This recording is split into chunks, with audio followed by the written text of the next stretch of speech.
Hey guys, Luke here and welcome back to episode 8 on my Rugby League Live 3 career mode with the West Tigers coach mode. I still don't know how to start this video properly, but this is what we're going to go with. And this episode we're going to be taking on the Cowboys, and you might be noticing it's a little bit of a, I'm not going to say it's a hugely shorter video because there's going to be a lot of highlights in this one, but it's going to be a more interesting game due to the fact that, as you can see on the screen currently, New South Wales and Queensland are playing in the Origin. I think it might be Origin 1 at this stage, but in terms of the dynamics for this game, it means that Farah and Tedesco, Aaron Woods and Robbie Farah are out of the side. So Kevin Aguama shifts the fullback, Nofaluma comes in on the wing, centres are as normal. And we see for our halves are normal, but you see for them, Michael Morgan's still on the side, but Robert Louis in the side, no Thurston for them, and Ben Henner in the side with Scott Bolton. So both their props, both the starting props are out. So both sides are greatly affected by Origin at this stage. For us, our overall side probably is pretty even with the Cowboys at this stage, though we are missing Tedesco, who's been probably our best player this year. Robbie Farah just so key to this side, and I said in the last episode we look like a different side without Robbie Farah. But we have got Charrington coming in at this stage, and I'm looking for him to come in and do the job. Just a little bit of a question mark over whether he can go the whole distance, but I mean, he is earmarked as the future. He's the heir to the throne for Robbie Farah. Hopefully going to be a little while until Robbie Farah is done with us, because I don't have any plans to get rid of him. But Luke Brooks is going to come up with a nice little kick here. He's going to chase, and that's a great little play there. And yeah, I can't remember if I did end up giving a bit of a stats boost to our players at the start of the game. I think I must have picked one of the ones. I think it was one of those lucky box ones where they just give you a bunch of random stuff, and I think it was for a really small amount of money, so I thought it was worth the risk. Give it a go. One of the first times we've tried it on this. I have tried it on Be a Pro, but I hadn't tried it on the actual coach mode or whatever it's called. But we did come up with a try. Pat Richards scored. Can't convert his own try, so that's disappointing, but it was from the sideline. I can't blame him for that one. You can see it's cleared up a little bit. It was pouring down the rain just before, and yeah, Luke Brooks looking to take advantage of that penalty that we got, and that's something that I like about Luke Brooks on this game. Not the fastest, but he's small and seems to be able to just get through those holes. And then Scott Bolton gives away another penalty. He lays on us for too long there. We were looking for the quick play of the ball. It would have been nice to have got that. But yeah, Scott Bolton ends up sitting in the sin bin for 10 minutes. And we've been getting a lot of plays into the sin bin lately. Now, Kevin Aguama, the fullback, he's actually been playing really well for us lately. He had great leg drive just there. I'm going to find Dean Hallertout on the right-hand side there. And they had all their players in the middle stacked, waiting for a kick. And we just hit the edge and kick, or not kick the goal, but the goal's obviously going to be kicked. But we kicked arse, I suppose. We just went straight for the gap, and Dean Hallertout scores. So that was nice. So 10-0 up.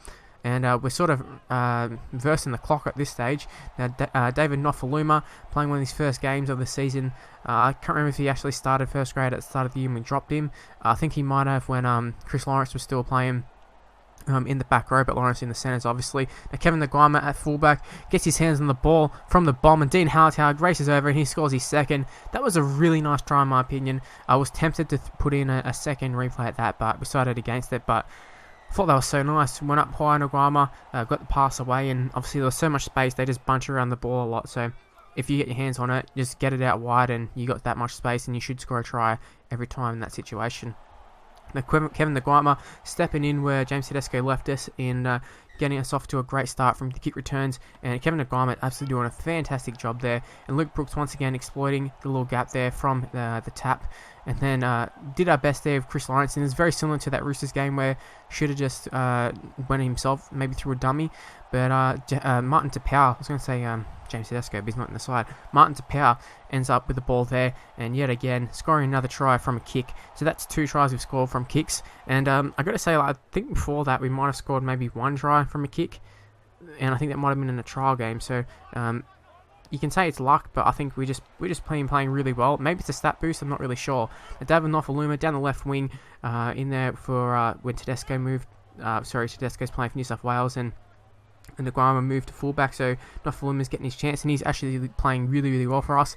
Now Charrington, he gets tackled here, and another sin bin for the Cowboys. That's their second of the game, and we're looking to take advantage of it. And this stage, at 22-0 up, it's getting very very for the North Queensland Cowboys, and we're absolutely flying at this stage, and I definitely will be having to question the level of difficulty of the side. I think we're playing on a veteran at the moment. We're going to have to be stepping up to legend after this game probably, because this is insane, this scoreline.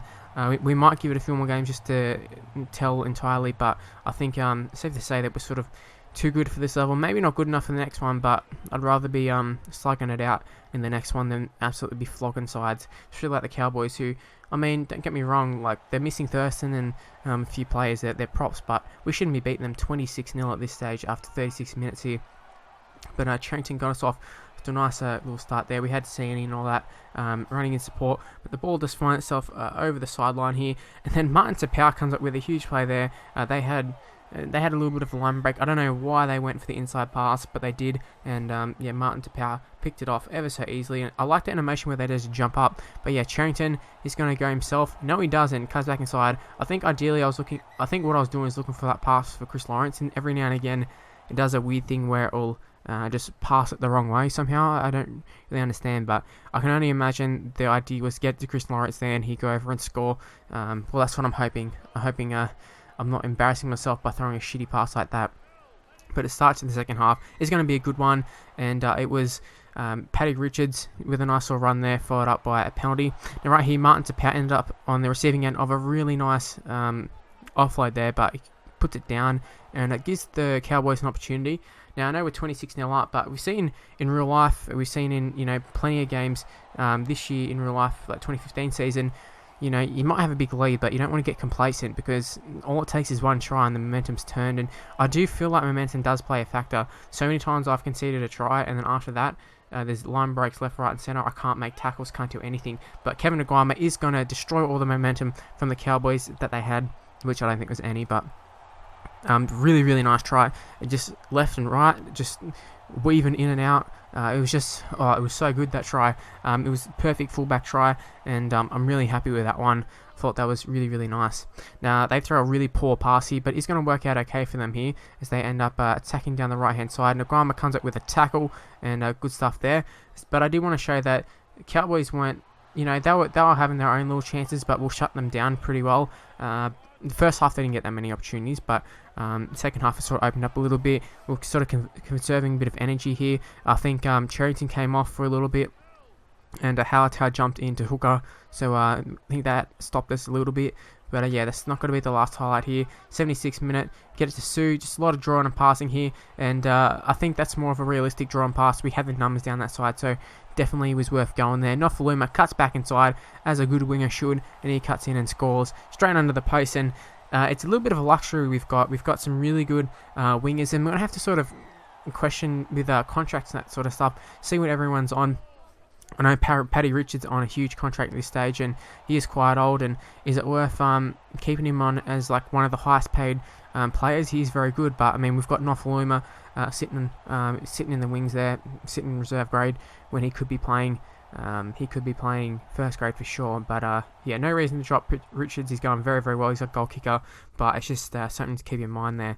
So that is round 11 over. So let's take a look at all the other games, and that's another flogging we've had. We flogged the Knights, flogged the Cowboys, starting to get our for and against up to be quite nice. We're in 7th spot, and there was a bye there, so that's nice for us. That's the reason for the short video, and we'll say, I think in the next episode, or one of the coming episodes, we'll be going over State of Origin results, and might even be this episode possibly. But yeah, here's the table. Like I said before, we're in 7th spot, so finding yourself to be a little bit more comfortable in the 8, so I am quite happy about that. Some interesting ladder positions, and Dragons in 2nd, which obviously was alright for half the season, but they fell off. But Seagulls are in the 8 as well as the Warriors, but we find teams like the Bulldogs, Broncos and Roosters, a few top 4 sides, and then we got Bulldogs in 5th, who are outside of the 8 at this stage, which is a little bit strange, and Origin's definitely not going to help those sides as well. But for us, it's going to be okay. I think Origins come at the right time for us. We're in good form, and our team isn't that affected, I'd say. I mean, we are affected in the sense that we're losing Farah, but I think we can cover them for a few games. Anyway, that's where the video is going to end. Hopefully you have enjoyed it. If you could leave a like, be very much appreciated. Subscribe to my channel, also very much appreciated. And yeah, make sure you like me on Facebook, follow me on Twitter. They're in the description below. My Twitter's @MrLukeMYT. And once again, thank you for watching, and I'll see you next time. Bye!